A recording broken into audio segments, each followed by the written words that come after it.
failing in adequate consideration for the bereavement of human heart, joy may as well be underserved, no matter how hard we work to preserve it.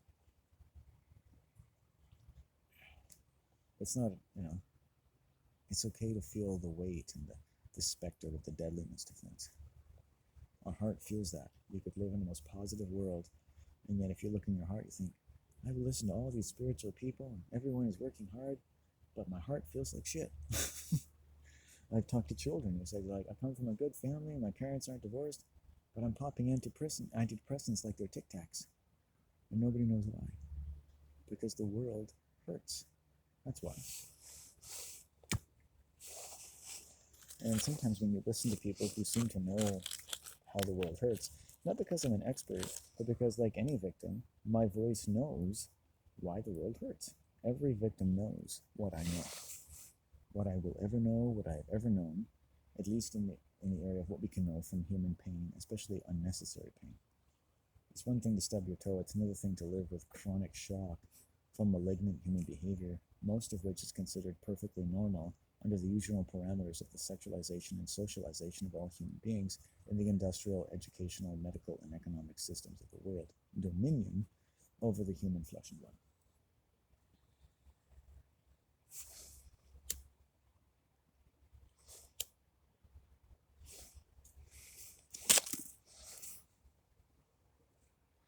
Isn't it nice that there are teachers who are actors to make it all seem so nice? That hold us, as in the theater of war or anywhere else, a captive audience.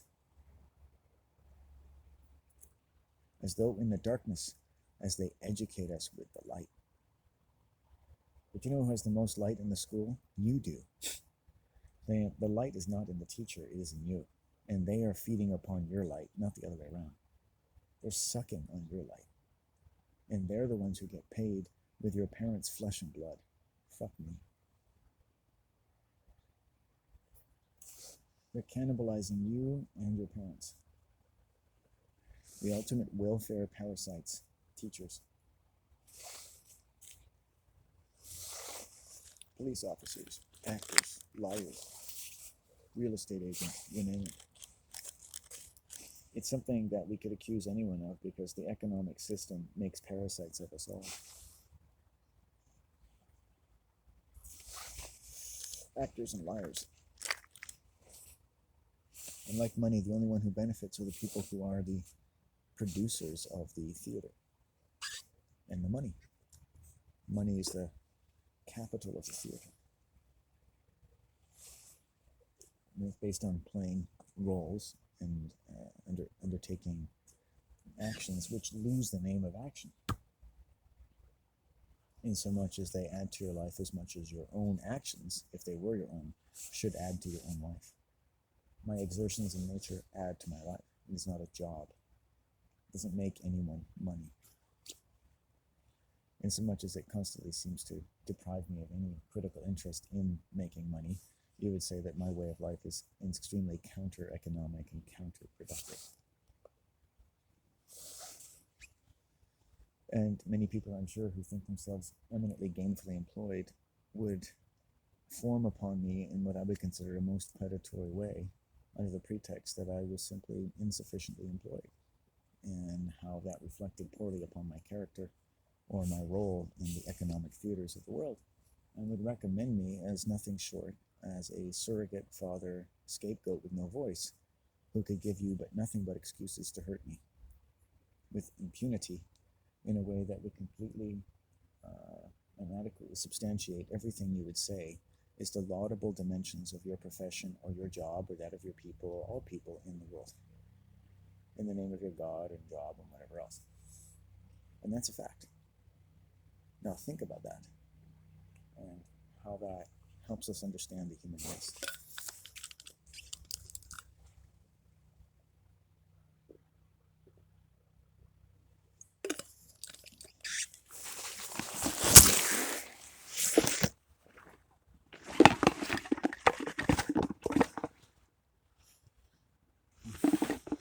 If I had 1,000 dollars, I don't know where my shit. think I might have left my water bottle. Yeah, I think I might have left my other water bottle. Yeah, actually, let me. I think I know where it would be.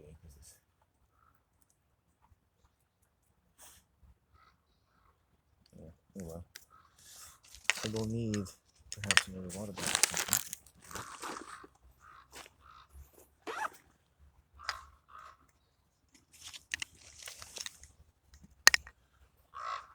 Oh, hello. Let's check on my toilet paper.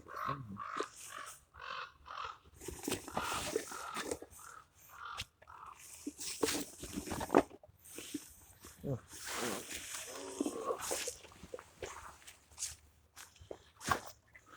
Okay, let's go. Lost one water bottle. Let's see. I think I know where it is. Most likely place for me to do that. But I've had a good day and I think I got a little bit lax. Yeah, my bag has felt a little light. It's like, well, at least I've got my camera. You do tend to lose things from time to time. At least it's nothing too critical. Maybe I even left it at home, I don't know. I don't know, sometimes we'll come home and find it or something.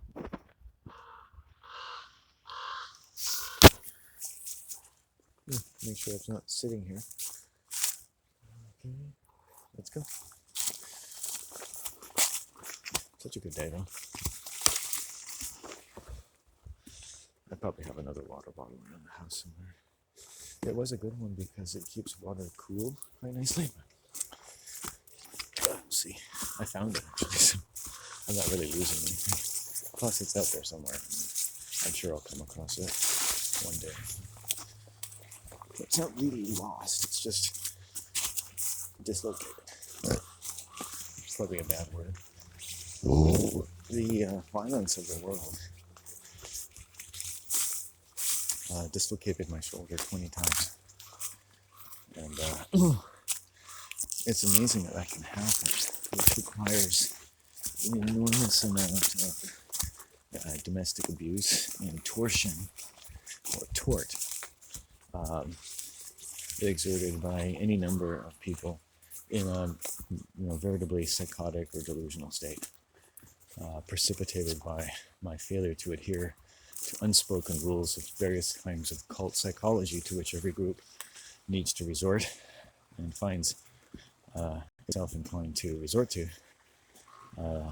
when something interferes with the magical thinking that is necessary in the suspension of disbelief to for the group to basically make a profit, for the guru to profit off of it. And you learn that every group of people really is never going to be profitable to anyone unless it uses suspensions of disbelief commensurate with what I experienced in these piddly groups, to say nothing, just to not attribute such piddliness, of course, to the violent effect it had on my body. There's nothing piddly about a dislocated shoulder. So, and I can tell you that around certain people in my life, this is an injury that was precipitated. And I can see every woman in my life as participating in that disintegration of my liver, to which I had been rendered susceptible, and which breaks down the integrity and the strength of the ligaments in my shoulder. And, it's a deadly problem. You can be sure. It's not anything I've ever heard of or encountered, but I've seen that I think a lot of other men don't know, who are having this type of condition and digestive disorders and all kinds of things, who's by getting these dislocations, essentially I kept myself out of society. There's nothing like a dislocated shoulder to remind you that something's seriously wrong. And when your whole life is bent upon trying to prevent women from sexually preying upon you, and that's what you've had to spend most of your life learning about to protect yourself from the average female. and your own family members, well, I hardly have time to make money. Right? I don't even have time to explain that to people. They think there's a school of gender studies waiting for me to give a talk. I was raped by all these women who think nothing of it. But if you so much as, disturb them at too early in the morning, they can fucking use their mouths to make several assholes out of your body. They're completely schizoid. They fill every occupation in the world. They're a classic West Coast white female yoga teacher. They're all the same. Love, love, love. Until you fucking put the silverware in the wrong order. And they lose their shit. And any number of things. Right? And they live around it. And I tell them, like, you and your friend just verbally abuses you in public. It's like, oh, no, they don't. And then it's like, oh, I see what you're saying. Like, people live on abuse from white women all the time, and they don't know what it is. Oh, it sucks that I lost my bottle today. Ah, darn it. I don't know what I did with that. Yeah, anyway. This is Crazy Person Alley. This is one of the few paths I go down. I really don't really enjoy passing people along here. People sometimes are in the wrong state of mind. There was 2 children on bikes one day from a nice middle-class family. I could tell by the sounds of their voices that they were going to ride by me and they were going to be annoying. And sure enough, they came by me yelling like I wasn't even there because they were possessed. I can hear that in children's voices. People don't realize that children are often very excited and aggressive, normal to other people, and they're basically possessed by demons. They're being used like rag dolls by residual egregores of the theater of human economics. They're watching TV and taking on roles. Their brain is being programmed by parasitical iterations and reiterations of demeaning and unnecessarily conflict-oriented sequences of sounds and signals layered into every plot, every story, every children's cartoon, every movie, every video game, and all of their teaching and learning in the world. So yeah, possession is 9 times a law. Not that it's a law, just a law that's taken on as law.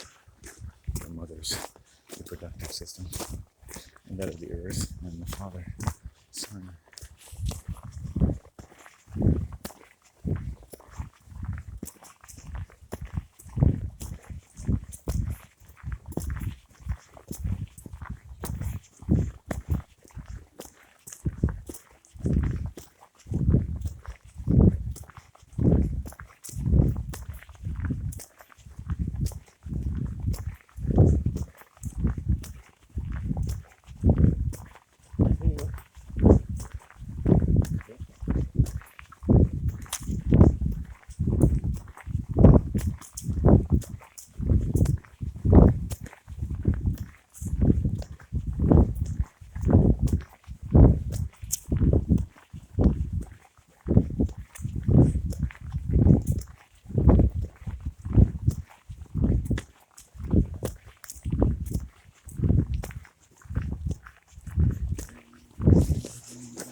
Look at 1 0.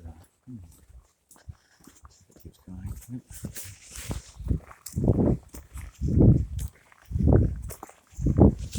We've gone on to some good collocation. Symbols and signs.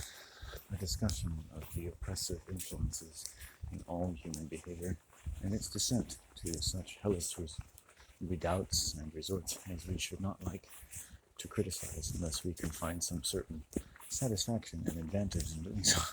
It is up to certain pioneers of human abnormal psychology to show us the way.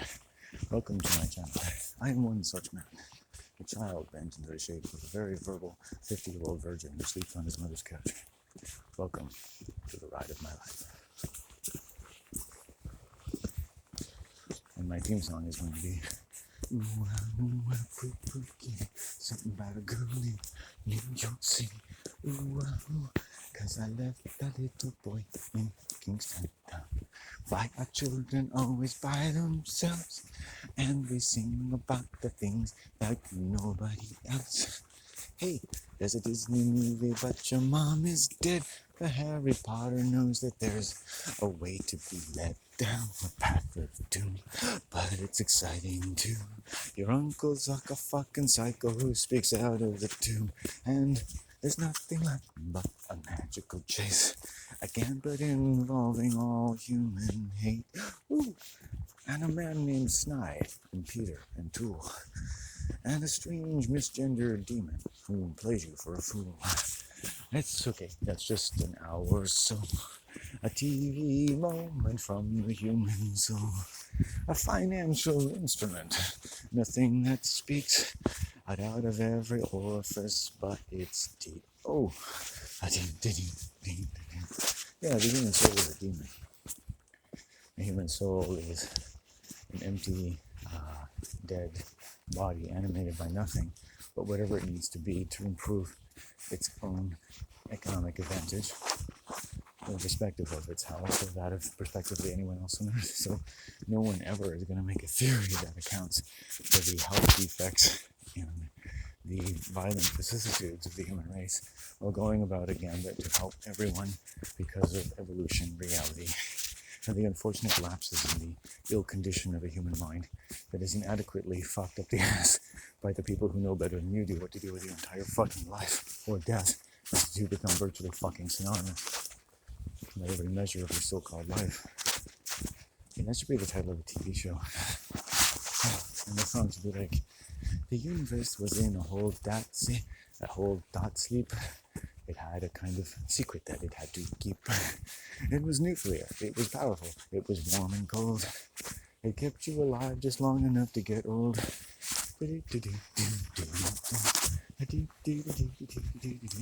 Hey, we're going to take a commercial break. Hey, that feeling in your heart, that's just a kind of hate. But don't worry, we'll call it love. And it'll never be over till it's finally done. Hey, the devil's saying, and you will know that death is something that wants to constantly grow. The economic growth is a kind of death that will just be yours until you're dead. Or wed together like a couple of fools, tortured by the oaths that are never yours to use. You're pronounced dead, but pronounced married and whatnot. But that's okay, because you're just a bloody sod. And everything you are pronounced by something that you never know is all around, controlling your life from top to bottom. Hell, it doesn't matter which one. You're rotten. A rotten egg put in the fridge, and everything that sucks is called sacrilege. The whole world is sacrilegious. Sacrilegious claims upon human flesh. We are living the most defiled, degenerate existence that ever got called wonderful, if it's called anything true at all. What is the world? Is it good? Is it bad? What is human life? Is it good? Is it bad? Is it more good than bad?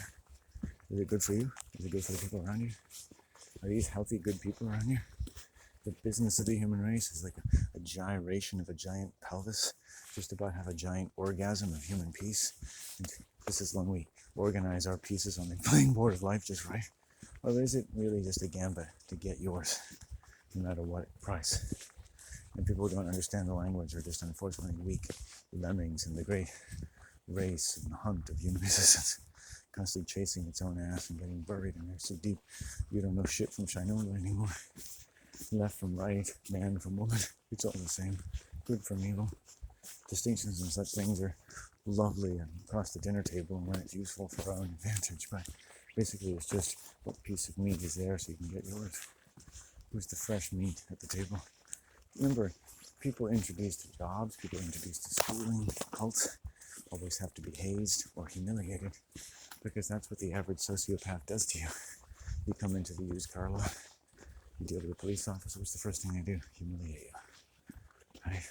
Human society is a pretext for people to initiate contact with you based on original humiliation and shame. And by sustaining it, right, you tell them that you're one of them or you're useful to them in some way. Right?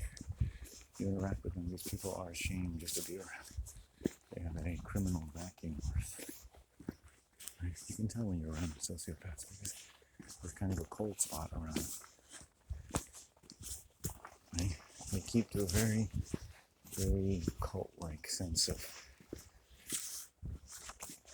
their closest connection are probably with the people they work with, not even the people they're related to. They're related by a common bond, the bond of economic, ambiguous, cult-oriented morality, unspoken codes of conduct. So just to come into their store and buy a coffee can put you on the wrong side of the law.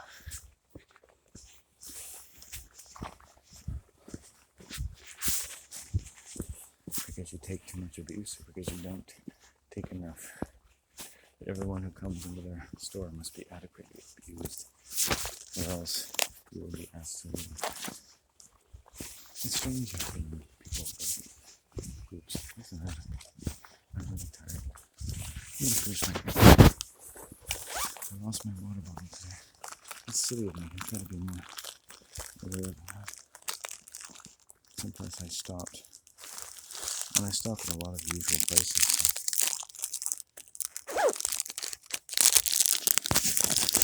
So. Water bottle. The thing is, I don't really need to carry 2 water bottles necessarily. But I will need to soon as it gets warmer. Look at this. It's lovely. It's hot.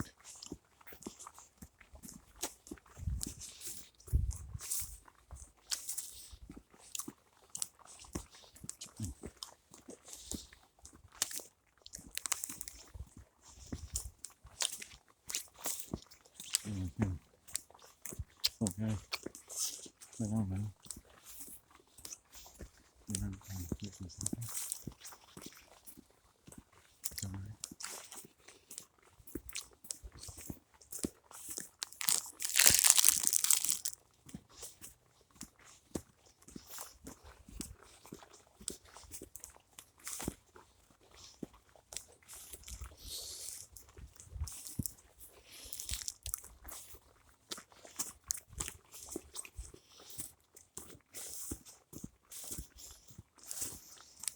It starts very slowly. People you know telegraph in the way they form a relationship with you that they reserve the right and even the need or compulsion, as you may come to understand it, to treat you like you don't exist. From the moment they meet you, women are sexually aroused by me. That's what they telegraph. It's very sad. When humans are aroused, they're at their worst. Because even female arousal is not honest. It's compulsive. Women get aroused by their prey, by the men they're going to consume. They consume in things that will take years of that man's life, and then be totally abusive. And yet we'll go to their next victim and say, oh man, my last boyfriend was such an abusive person. There's no such thing. How's it going? Good, how are you? As good as can be, I suppose. Wow, can't get much better than this weather-wise. No.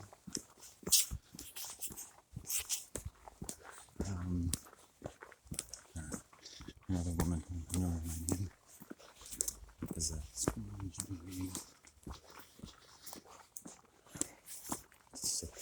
predator. I just don't want him to be scared of me, but I don't really want him away from me. It's been like that lately. One together, anyone I know, anyone who knows my name. They're not really nice people.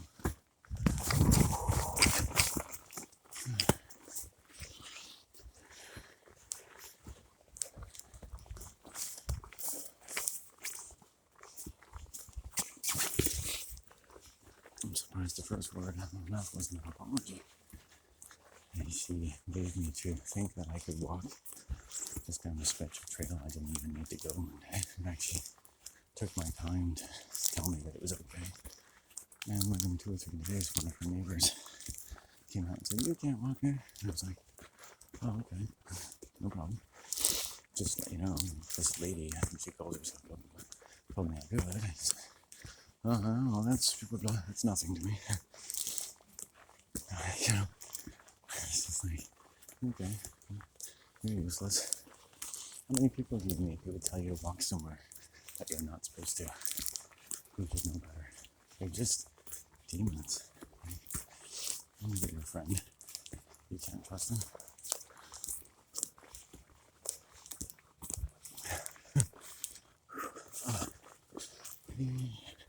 I just blew by them.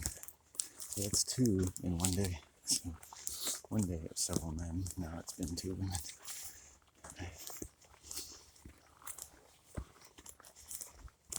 Why wouldn't you just say sorry? Right? There's no moral agency. We live behind a series of masks.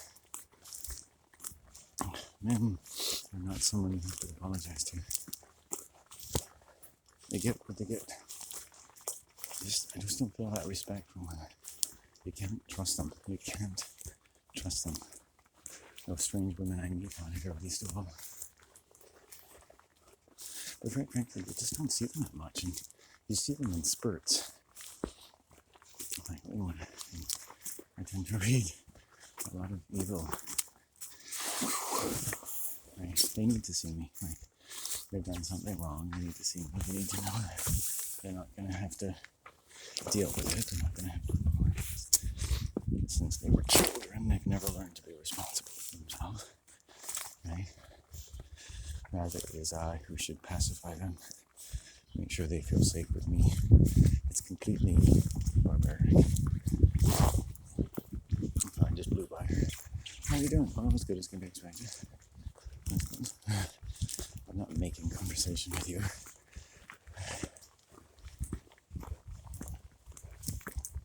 I don't like them. They're not nice. They're mentally ill. Someone.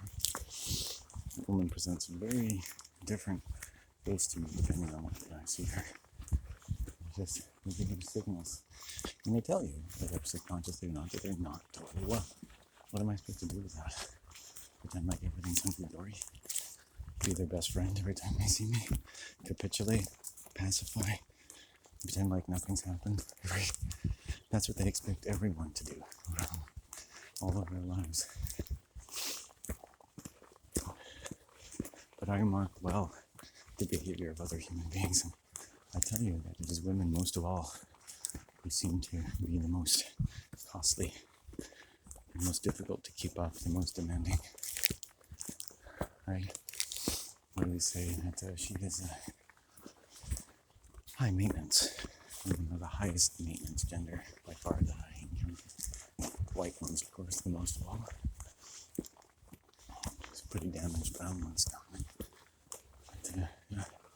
I used to be very sympathetic to them. It's 2 white women I don't like who've used my name. They don't bear me anything but I would be known, call it in my own estimation, wellness and health. Right? No health is to become from knowing such people. You can't trust them. And once they've let you know that they're not to be trusted, right, that changes everything. They want you to process that and accept it. There's a little secret that when they were a child, certain people were not to be trusted. Maybe your own father. They are not to be trusted. You are not to be trusted. And everyone is to just get on, even though no one in their life is to be trusted. I met the first male acquaintance I met of her. She can look at his eyes and say, this is a man who is not to be trusted. Instantly, that's who she calls a friend.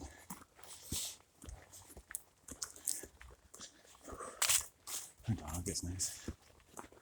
Poor guy. Usually more advanced than the owner.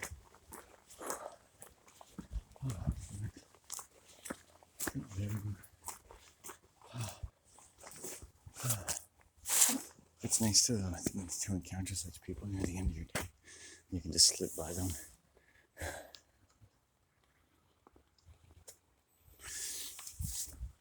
Oh, yeah. I've known a lot of people, men and women, and you pacify them. You constantly make their relationship about making sure they feel safe about you. And it's just a one-way street. And women who don't really expect for you to attribute to them any moral agency. They're really just big children who never learned ethical development. And everyone is just meant to put up with them. And this woman, like, she's going on and on about her concerns about the environmental impact of the development around her. But it's like a lot of these white women, they have no ethical development, except when they're projecting all kinds of awful things onto the local developers. I guess that or the other. Yeah, but it's true. I mean, their landlords and stuff are pretty crazy men and women, whatnot. They are. But it's like, at the end of the day, you can't trust any of these people. Their problems, their dramas. And you can see why, in many respects, nobody wants to listen to anybody. It's all a giant cop.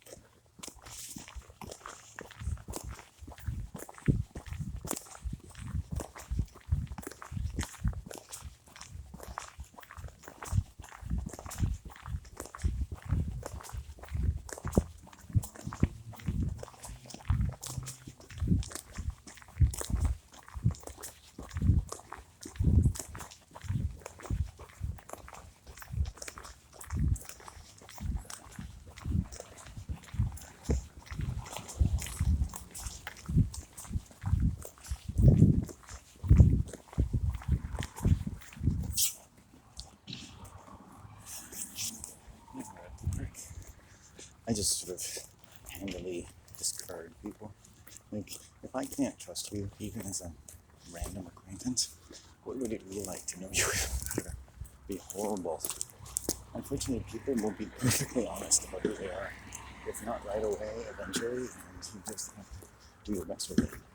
They'll basically tell you, hey, you can't trust me, but, you know, but I still want to talk to you and be your friend. It's like, how does that pan out? They need you to have some kind of intervention with them.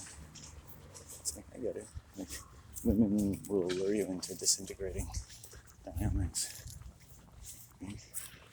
I've met people, men and women, who keep very unscrupulous company. Their relationships with variously types of hostile, predatory people, but it's nothing to them. That's their normal ecological system. You know? And they have certain problems and things, but then you realize that everyone around them is some sort of sociopathic degenerate. You know, people are only as poor as the company they keep. And that goes for you too, if you keep company with those people. And I don't care if you're an old lady or your dog is nice. It's just like, I don't have any time for you because it'll make me sick. It just, there's a fine line, and then it gets pretty black and white. It's like, you've exposed me to violence. Your female neighbors. You have guided me ill. You took my time to do that. You're not well. Right? You're a sick person.